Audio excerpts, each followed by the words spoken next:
Tėvų netektis, problemos šeimoje, nepasitikėjimas aplinkiniais vaikus ir paauglius gali traukti į pavojingą priklausomybių ir smurto kupiną pasaulį. Tokiems vaikams ir paaugliams ypač svarbu atrasti autoritetą ir veiklas, kurios taps jų ramsčiu pakeliui į savarankišką gyvenimą. 2013 metais startavo Vilniaus socialinis klubas su futbolo programa, kurios tikslas pasitelkus futbolą siekti pokyčių vaikų ir jaunuolių gyvenimuose. Prancūzijoje prieš 15 metų, net ir daugiau, aš buvau futbolo treneris.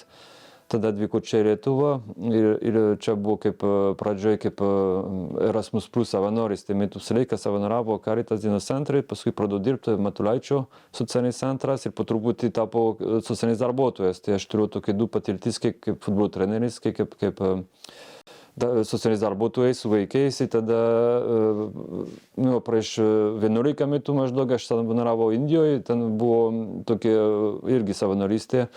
Globos namuose su vaikais aš buvau atsakingas apie futbolo užsiėmimą, tai tenais ir gimė ta mintis apie tai, kad futbolas yra labai gera priemonė, ugdymo priemonė, socialinis darbo priemonė. Tada grįžau į Lietuvą, tada su tokia idėjas, kad pabandyti kažkokią alternatyvą sukurti ir tokie futbolo užsiėmimai, bet tokie kitokie, nei kas egzistavo iki šiol.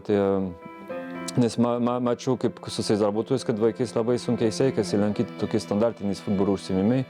Tai norėjau sukurti tokie užsiėmimus, kur pamirštam tą rezultatas, kiek gerai žais ar blogai žais, ir kad finansiškai būtų praeinama visiems. Ir tada pradėjau truputį bendradarbiauti su globos namuose ir sukūrėm tokie kitokie futbolo užsiėmimai, kur ten tikslas labiau mokytis iš procesas, o negalvoti per daug apie sporto rezultatas. Tai tokia pradžia ir buvo. Tai tuo metu, kai organizacija steigėsi, iš tikrųjų pajautėm poreikį, kad sunkumus patiriantis vaikai neturi erdvės jiems tinkamo sportuoti kartu, kad visuomenėje yra ir futbolo klubai, ir tam tikri būreliai, tačiau tie vaikai, kurie turi elgesio sutrikimų ar emocijų sutrikimų, jie neišbūna tuose būreliuose ir dažniausiai iškrenta.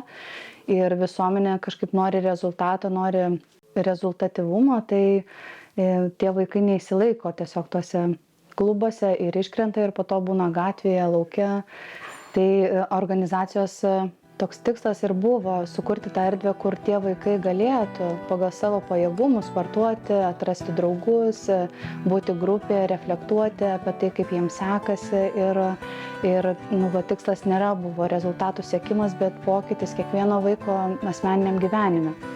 Ir iki šiol, tiesą sakant, labai sunku rasti tokių atitikmenų, nes kažkaip visi labai nori greitai, kad jiem pasisektų, kad jie kažko išmoktų, o tas procesas, kadangi vaikai yra iš globos namų, iš sudėtingesnių šeimų, jis yra labai lėtas ir tas pokytis yra labai lėtas. Tai jeigu tu nori krepšininko, futbolisto, tai dažniausiai tu nori labai greito, o jie tiesiog eina savo žingsniu. Tai mūsų organizacija ir buvo tai, kad tie vaikai turėtų galimybę augti savo ritmu ir kad juos lydėtų brandus, jautrūs žmonės, kurie matytų, kaip jiems sekasi, kad nedarytų to spaudimo, koks tu turi būti, bet kad jie patys ieškotų, kokie nori būti. Tai tuo būti pavyzdžių, kurie jie norėtų sekti per savanorius, per darbuotojus, per bendruomenę, kurie pakliūna. Tai toks ir buvo kažkaip poreikis sukurti tokią erdvę tiem vaikam.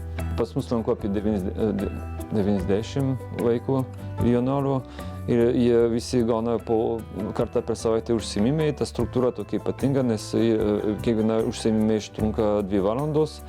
Yra 4 dalys, tai pirma dalis yra pusvalandis, tai yra laisvalaikis, kada vaikai tiesiog gali truputį atsipalaiduoti, daryti biškį, ką nori, ir mes galim naudoti tą laiką kaip galimybę stiprinti santykį su vaikais ir individualius ryšius. Paskui prasideda antras etapas, tai yra futbolo užduotis, kaip standartinis futbolo treniruotės. Tada trečia dalis yra futbolas, tai čia pas mus yra ypatingai, kad futbolas vyksta be trenerių ir be teisėjų, tai vaikai turi nuspręsti, kokie taisyklės, kokia komanda, jie turi valdyti tą procesą. Ir tada paskutinį dalis mes sėdim pusvalandis vėl ratė ir tada reflektuojam, kaip mums sekasi kartu žaisti ir kokie svarbu įvykis, kokie emocijos kilo. Ir per tas žaidimas kartu mes bandom reflektuoti apie savo jausmų, irgi savo emocijos, apie santykis tarpusavį. ir su tokia, kaip čia, paprasta kaip sportinis patirtis, mes galim irgi kaip panašus kaip gyvenimas patirtis. Tai tiesiog, kada žaidžiam kartu, yra panašiai kaip gyventi kartu. Tai irgi kaip čia padėti vaikai integruotis į grupę, rasti savo vietą. Irgi tas susitarimai, tas konfliktas irgi išmokti valdyti ir panašiai. Tai tokia futbolo programa. Vilniaus socialinis klubas į savo veiklą įtraukia ir savanorius, kurių dėka plečiasi vaikų akiratis ir nutinka situacijos, iš kurių tiek vaikai, tiek savanoriai gali pasimokyti. Prieš 4 metus tai atėjo vyras pas mus savanoriauti, ten apie 40 metų geriem buvo, tokie organizacijos vadovas, tai su nemažai patirtis, bet jis atėjo savanoriauti pas mus futbolo programoje.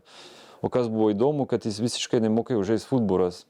Ir tada buvo labai įdomus procesas pamatyti, kaip jiems sekėsi integruoti į tą grupę, kaip vaikai jų žiūrėjo. Ir atsimenu, kažkurį laikotarpį vienas berniukas žiūri, supyko ant tas savanoriais. Ir tada aš pats pradėjau kaip čia ginčintis, kodėl čia tas piktis ir panašiai, bet tada visiems biškai emocijos skyriau, tada po savaitę grįžom ir tada vėl reflektavom. Ir tada vaikas pradėjo kvestionuoti, kodėl savanoris ateina ir jis nemoka žaisti futbolas, nes jam buvo jau vaizda, kad čia kaip treneris turi labai gerai žaisti futbolas. Ir tada mums buvo labai gera proga grįžti prie to, kad mums ne taip svarbu, ar gerai žaisti futbolas, mums svarbu, kaip kartu žaidžiam futbolas.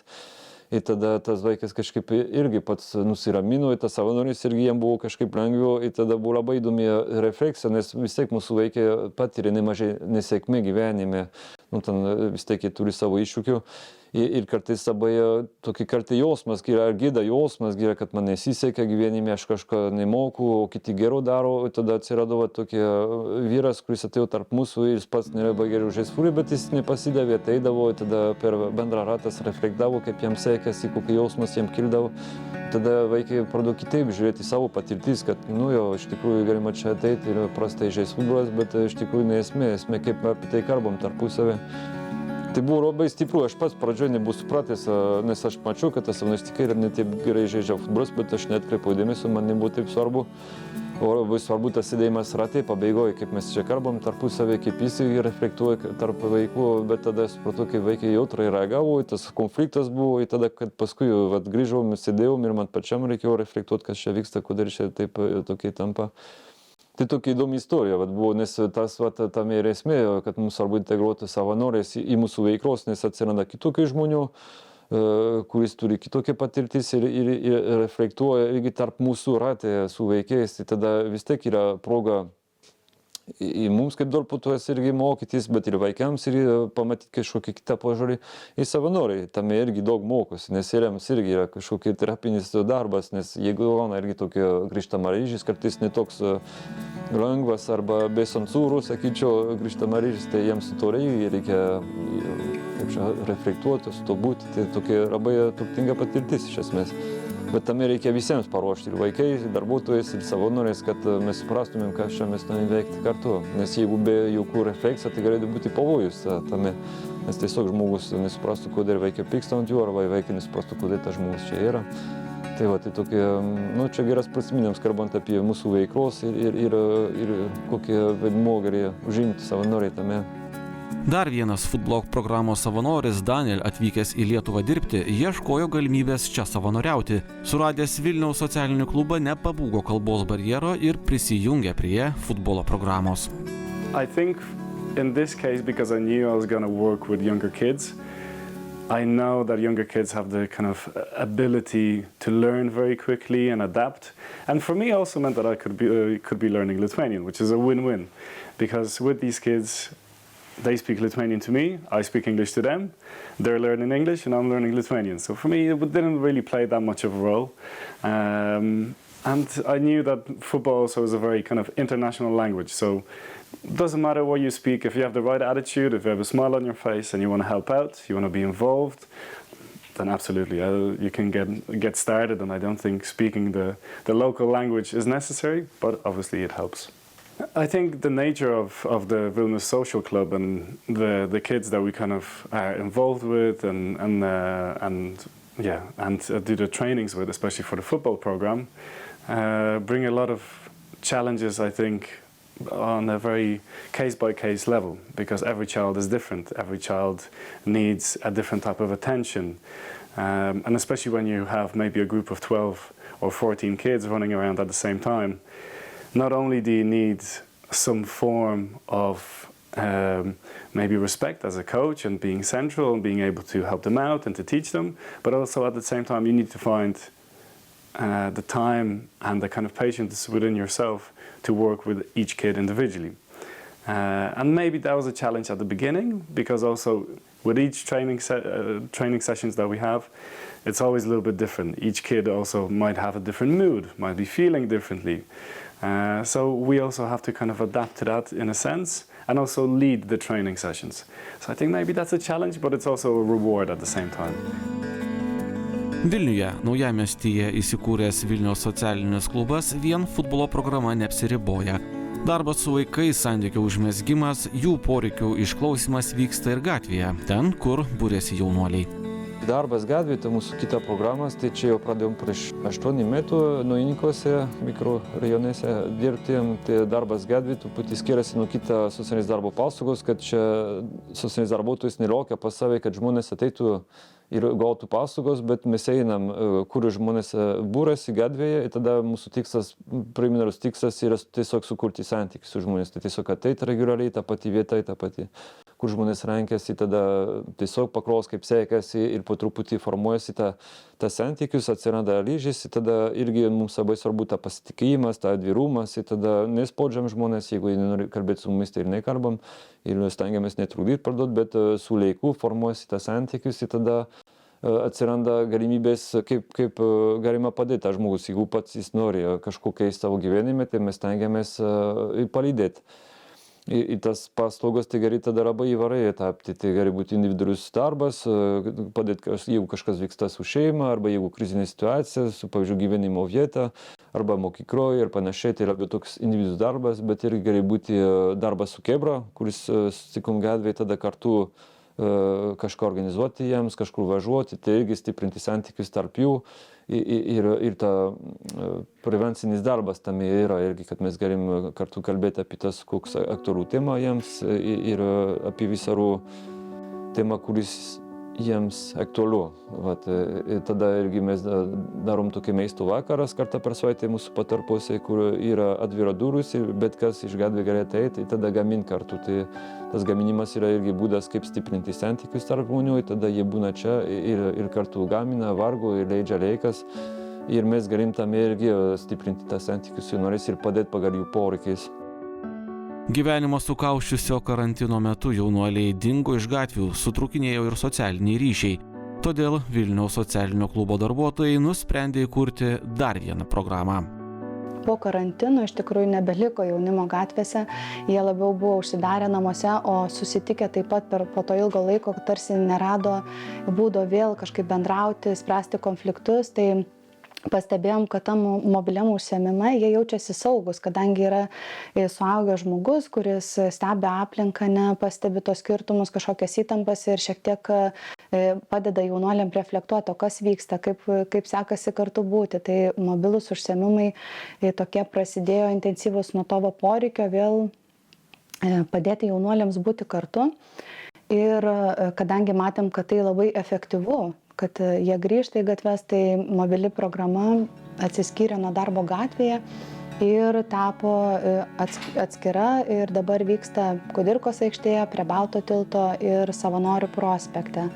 Tai pagrindinis šios programos tikslas yra atviri užsiėmimai jaunuoliams ir tai reiškia, kad nesvarbu, kiek tau metų, kaip tu atrodai, ką tu veiki, kad jaunuoliai galėtų ateiti ir tiesiog žaisti kartu. O darbuotojai padeda mažinti tą įtampą, kad skirtingi žmonės kartu žaistų, kad prie Balto tilto, tarkim, labai sunku gauti vietą, žaisti krepšinį, tai darbuotojai ten būna ir padeda, kaip pasakyti, mažiau galimybių turintiem jaunuoliam taip pat turėti galimybę žaisti, pavyzdžiui, krepšinį, bendrauti ir tas mobilus užsiėmimas tarsi jungia labai skirtingus žmonės kartu. Gali ateiti ten kažkas iš verslo centro pažaisti, gali kažkas iš tokių tokių sudėtingesnių jaunuolių žaisti kartu, tie patys savanoriai jungiasi į tos užsiėmimus, tai labai skirtingi žmonės, kurie gyvenime kartais net nesusitiktų, jie per tą mobilų atvirą užsiėmimą, ar tai futbolo žaidimą, ar tai krepšinį, ar tai tiesiog kažkokį stalo žaidimą gali kartu būti ir bendrauti ir taip vienas kitą pažinti ir mažinti tuos stereotipus. Tai čia pastebėjom, kad po sezono praeito, kad Romų bendruomenė labiau integruojasi tuose mobiliuose užsiėmimuose, kad jaunuoliai nebebijo kartu žaisti ir sezono gale nebuvo tokio žaisiu, nežaisiu, nors pradžioje labai matėsi, kad ateina ir ten vengia kontakto, nenori žaisti, nes galbūt tas žaidimo stilius netinka, bet tas darbuotojų buvimas kartu šalia, šiek tiek stebint procesą, ribas statant per tą užsiėmimą, sukuria saugumo jausmą, kai žmogus tiesiog lengvai įsijungia į tą žaidimą ir patiria tą džiaugsmą, kad aš galiu, kad man pavyko ir kad aš šiaip turiu vietą prie Balto tilto žaisti tą krepšinį. Vilniaus socialinis klubas veiklos eigoje suprato, kad yra didelis poreikis ir atskiros tik paaugliams skirtos programos sukūrimui. Tai buvo įkurtas Paauglių klubas. Paauglių klubas, kuris mes pradėjom prieš 4 metus, tai čia tokia yra labiau panašus į dienos centras, bet labiau skirta ankstyvai paauglystė, tai nuo 11 iki 14 metų. Tai jaunuolis ateina 3 kartą per savaitę po mokyklą, nuo maždaug pusė 3 iki 6 ir leidžia reikas čia pas mus ir irgi tame yra šiek tiek struktūra, tai jie turi irgi nuspręsti, ką valgyti, gaminti, tada laisvalaikis leis kartu, tai tas darbas grupėje yra pakankamai svarbu dalis, nes tiesiog reikia mokytis kartu būti ir stiprinti tą bendravimo įgūdžiai, socialinius įgūdžiai ir jo gyventa patirtis su grupė. Tai mūsų užduotis tame yra irgi sukurti jiems saugus erdvę, kur jie gali bandyti su tas ribos žaisti, irgi nes paauglystė yra labai svarbu ta ribos ir kaip su to galima žaisti. Tai mes ieškom būdas, kaip jiems kurti erdvę, kur jie gali išbandyti iš esmės. Ir daug apie tai kalbam, reflektuojam ir ieškom tą kompromisų, kad būtų auginantis patirtis jiems. Tai irgi kas čia skiriasi nuo standartinis vaikų dienos centras, kuris labiau skirta mažesnį vaikų, kad ta struktūra yra šiek tiek lankstesnės ir mes bandom jiems perduoti tą atsakomybės, kaip valdyti procesas. Irgi tam programa tai yra žymiai intensyvesnis darbas su šeima, su partneriu, su mokykla, nes tiesiog su kiekviena, dirbame su grupė, bet irgi individualiai su kiekviena grupės narys. Šis klubas turi kelias programas, aš dalyvauju Paauglių klube, 11-14 metų paaugliai, beieškantis gyvenimo visą kitą ir realiai tų savanorių funkcija nėra labai, kaip ir atrodo, gal nėra labai didelė, dėl to kartais aš galvoju, ar tikrai galiu duoti tiek, kiek jiem reikia, ar aš čia ne per mažai darau. Tai mūsų yra funkcija svarbiausia užmesti ryšį su paaugliu, artimą ryšį ir per savo pavyzdį, per savo atvirumą, per savo kažkokias istorijas jį nukreipti į teisingus sprendimus, nebijoti gyvenimą, nebijoti pasirinkti, nebijoti būti teisingam, geram. Kartais netgi tie patys socialiniai įgūdžiai, nueiti į parduotuvę, kaip apsipirkti, kaip valgyti, gaminti, kad atsakomybė yra po savęs susitvarkyti, tai tokie socialiniai gyvenimiški įgūdžiai. Savanorė Ieva džiaugiasi Vilniaus socialinio klubo darbuotojų palaikymu ir rūpesčiu savanoriais ir pripažįsta, kad didžiausias iššūkis jai pačiai netapti per daug globėjiška. Klubo darbuotojai labai visą laiką ieško to atgalinio, klausia mūsų savanorių, kaip mes jaučiamės, ar gerai, ar viskas aišku, ar čia jūs. Tai tas atgalinio ryšio ieškojimas dar taip pat ir iš, taip vadinkim, darbdavių, su kur mes atėjom, jis labai yra pagirtinas. Tai man gal sunkiausia buvo per daug neįsijausti į globėjišką vaidmenį, nes norisi labai labai globoti ir visus. Ir tada per tą perdėtą didelę globą tu gali nepamatyti, kurioje vietoje tu turi tą paauglį gal kitą kartą ir nukreipti ar dar kažko norisi. Tai norisi kartais ir už jį kažką padaryti ir ten gali ir tą podelį išplauti. Bet mes esame atėję čia ne tam, kad globoti. Jie turi ir globėjus, ir tėvus, ir draugus, ir visa kita. Mūsų funkcija yra truputį kitokia. Tai tas save susistabdyti, neperžengti per didelės globos. Didžiausia iššūkiai turbūt yra patirti tą nepriėmimo jausmą. Nes mūsų jaunuoliai yra patyrę atstumimo, kartais turėję traumuojančias tokias patirtis, tai nėra jiems paprasta priimti naują žmogų į savo gyvenimą. Kartais yra tų akimirkų, kai tu jautiesi neprimtas, ane, ir nesuprastas. Tačiau visada mes apie tai reflektuojam ir kalbam, kad tai, kaip jaunuolis elgiasi su tavim, nėra apie tai, kad jisai norėtų, bet galbūt jo praeities įvykiai skatina jį būti atsargiam, ane, tai užtrunka.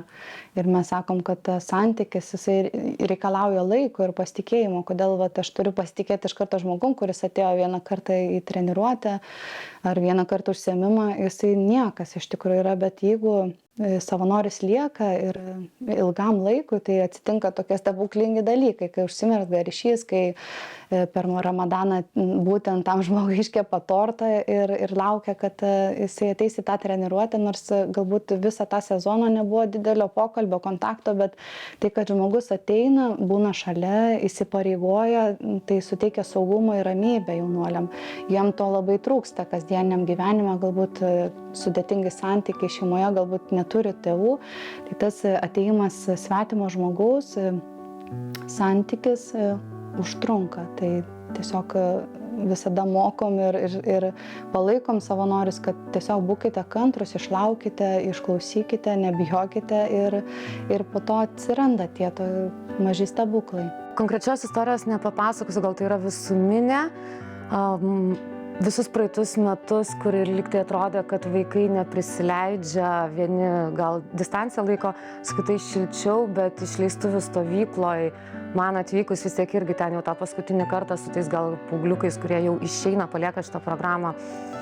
Tokios šilumos ir tokio sutikimo aš nesitikėjau. Tai buvo kaip, kažkoks, Ieva atvažiavo, kaip fainai, neišvažiuok, pabūk dar. Ir tas ryšys ir aišku daug tokių smulkesnių dalykų, kai kažkokio konflikto metu tu netgi gal griežčiau sureaguoji, gal pakritikuoji tą paauglį ir galvoji, taigi ne to reikia, aš atėjus čia tam, kad tik tai atrodo lyg gerai būtų viskas, bet paskui pasirodo vis tiek tas ryšys dar pastiprėja. Mes suteikiam savanoriam galimybę mokytis kartu su mūsų lankytojais ir dalyviais, nes kiekvienoje programoje yra laikas refleksijai, kurios metu žmonės patys pažįsta save, reflektuoja savo jausmus. Dažniausiai susidūrimas su sunkumus patiriančiais jaunuoliais iškelia tokias vidinės baimės, kompleksus, savo nerimą kažkokią. Tai darbuotojai padeda irgi savanoriam labiau pažinti save. Pavyzdžiui, kad net ir paauglių klube, kaip dalinosi viena savanorė, jinai labai gerai gamino maistą ir ten visada gamino maistą ir jinai suprato, kad yra vertinga vien dėl to, kad tik būna. Nereikia gaminti, nereikia nieko mokėti ir kartais tas buvimas šalia žmogaus yra didžiausia vertybė ir nereikia nieko pasiūlyti, neturi kažkoks būti ir tiesiog būti šalia žmogaus. Ir tie jaunuoliai tiesiog nori to buvimo, laiko kartu, kad jais kažkas domėtųsi, rūpintųsi. Kitas savanoris iš futbolo programos dalinosi, kad jam sunku buvo vaikystėje pačiam būti tarp agresyvesnių jaunuolių ir jautėsi visada atstumtas. Tai jisai sugrįžo į savanorystę kaip galimybę kovoti su tai savo vaikystės traumom, baimėm ir išgyventi kaip jau brandus žmogus, praeiti iš naujo. Ir sakė, kad grįžo tie patys jausmai, kai būdavo kieme, kai negalėdavo žaisti su agresyvesniais berniukais futbolo ir jisai buvo atstumtas, o dabar jisai išgyveno tą iš naujo, gavo palaikymą, reflektavo savo jausmus ir jisai puikiausiai įsiliejo į tą futbolo programą ir šiuo metu jau 2, 3 netgi sezoną savanoriauja su ta labai sudėtinga jaunuolių grupe. Tai kad žmonės turi galimybę augti, taip pat kaip ir jaunuoliai, bet ir savanoriai savo tempu, savo srityse, kas jie mane kažkokie sunku ir nuolatos gauti mūsų palaikymą, kad vis tiek savanoriai yra tiek pat svarbus, kiek ir dalyviai ir tai mes esam viena bendruomenė ir mums svarbu, kaip jaučiasi jaunuolis, savanoris, tas pats darbuotojas, tai toksai bendra, kaip pasakyti, bendras santykių kūrimas ir procesas, netgi sakyčiau. Apie iššūkius dirbant su vaikais, tai man atrodo yra tokia, sakyčiau, labai žmogiškas iššūkis, tai kaip su žmonių, tiesiog kartais nelengva atrasti tas ryšys, kartais turi būti irgi kaip čia sukurti tas santykius, tai kartais reikia šiek tiek konfliktuoti, kartais stabdyti, kartais kaip čia atstumas atsiranda, tai man atrodo čia kaip su žmonių gyvenime, tai kartais būna, kad pakankamai lengva atrasti tą ryšys, tas santykius, o kartais reikia paieškoti ir tada irgi kaip suvaldyti tas emocijos, kartais pas mus būna nemažai emocijų visokių, tai kaip atrasti erdvę, kur mes galime apie tai kalbėti, argi tas balansas santykiuose, tai kiek mes galim padėti, kiek mes nebegalim padėti, irgi tas, kiek mes norim profesionaliai dirbti, kiek vis tiek iš savęs reikia atnešti kaip žmogus, ta prasme, į tą procesas. Iššūkis turbūt irgi ne tik, sakyčiau, su vaikais, tai sakyčiau tiesiog, kaip sukurti santykius su jais. Tai, o šiaip bendrai vis tiek tai iššūkis yra irgi, man atrodo, spaudimas iš visuomenė. Tai gali būti, man atrodo, tas spaudimas, kad reikia būti geras, gražus ir panašiai. Tai, pavyzdžiui, tas socialinis tinklai labai čia atspinda tą realybę, kad čia turbūt ir mūsų vaikės, kuris turim papildomų sunkumų, bet ir mes kaip žmonės vis tiek irgi spaudžia nemažai tą visuomenę, kad reikia gerai pasirodyti, iš esmės, jeigu labai trumpai. Ir tas gali būti nelengva paaugliams, pavyzdžiui, šitas dalykas patirti. Ir man atrodo irgi visokius dalykus kaip stigmatizacija, kuris egzistuoja irgi mūsų visuomenė. Galvojant apie Romų bendruomenę, pavyzdžiui, tai vaikai turi užaugti tokią etiketės ant galvos, kad jie yra tokie ir tokie, o iš tikrųjų tai yra labai įvairių žmonių, tiek Romų žmonių, tiek kitų žmonių. Taip tas pats, pavyzdžiui, mums buvo pakankamai stiprų patirtis tą pabėgėlių krizė prieš porą metų, kada daugumai iš Baltarusijos atėjo tas ir kaip visuomenė reagavo į šitą situaciją. Ir buvo tikrai spūdinga man pačiam, nes aš vedžiau užsiėmimai pabėgėlių centrą su vaikais ir tada pamatyti, kaip visuomenė kalba apie tos žmonės, o kaip iš tikrųjų tos žmonės yra tiesiog žmonės ir labai paprasti žmonės. Ir tas buvo labai, čia buvo iššūkis irgi, kaip mums tame būti, kaip šiandien nekelti papildomų konfliktas visuomenė, bet labiau kaip atrasti būdas, kad žmonės labiau tarpusavį pradėtum susipažinti, o kad ta stigmatizacija nebūtų per stiprai. Nes kada mes esam linkęs paprastinti žmonės, tai tiesiog pagal vieną kaprosą, ar tu Romas, ar tu pabėgėlis, ar tu lietuvis, tai mes pamirštam, kad tas žmogus yra labai kompleksiškas ir jis turi labai daug kaip šią savybę ir tas kartais atrodo esam linkęs truputį pamiršti šitą dalykas. Atstumti labai lengva, tačiau mūsų visuomeniai atėjo laikas atsiverti, nebebijoti kitokias patirtis ar socialinį statusą turinčių aplinkinių, o išklausyti ir bandyti suprasti vieniems kitus, stengtis užmegzti ryšį, kuris sukuria stebuklus. Čia susitinka žmonės, kurie gyvenime niekada nesusitiktų.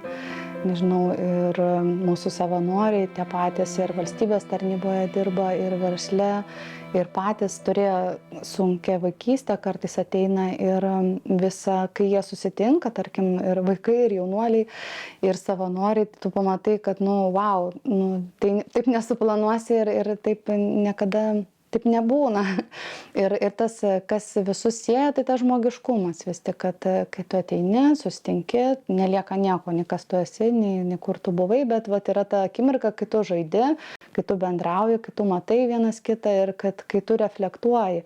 Iš tikrųjų, gan mūsų visuomeniai sunku pasakyti, kaip aš jaučiuosi, ką jaučiu, ne? Ir tas ratas pas mus toks kaip simboliškas, jisai dažnai eina, kaip aš šiandien jaučiausi, dėl ko aš buvau piktas, dėl ko aš šiandien laimingas, ir tas toksai susėdimas, pažiūrėjimas vienas kitam į akis, jisai man toks kaip simbolis, kodėl čia esu, kad aš vis patiriu tokius labai paprastus žmogiškus susitikimus, kai, nežinau, čia ateina Romų merginos ir sako, ar ten matėte darbuotoją Miglę, aš norėčiau ten, kad jinai man padėtų surasti darbą, arba tai tokių žmonės ateina čia, nes jie žino, kad mes labai pasistengsim dėl jų jiem padėti, arba paieškosim, kas jiem galėtų padėti.